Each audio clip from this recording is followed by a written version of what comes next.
توب انفو على إذاعة بيك راديو.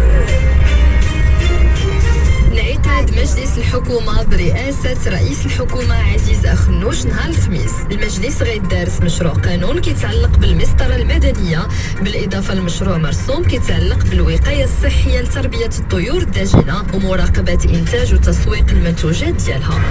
إنقاذ وحدات البحرية الملكية ل 190 مرشح للهجرة غير القانونية من بلدان إفريقيا جنوب الصحراء، من بينهم 11 امرأة كانوا في قوارب ما بين طنطان والدخلة. هاد الأشخاص تلقاو الإسعافات الضرورية قبل تسليمهم للدرك الملكي للقيام بالإجراءات الإدارية الضرورية.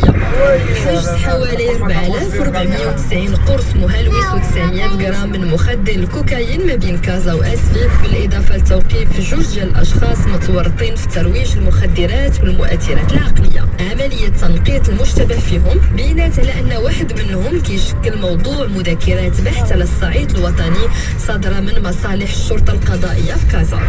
إعلان الناخب الوطني وليد الركراكي نهار 3 الجاي على قائمة اللاعبين اللي غادي يلعبوا المباراة الرسمية مع منتخب ليبيريا، بالإضافة للمباراة الودية مع بوركينا فاسو. المنتخب الوطني غادي يواجه ليبيريا نهار 9 شتنبر في أكادير برسم الجولة السادسة والأخيرة من التصفيات المؤهلة لنهائيات كأس إفريقيا 2025. أما المباراة الودية فغادي تكون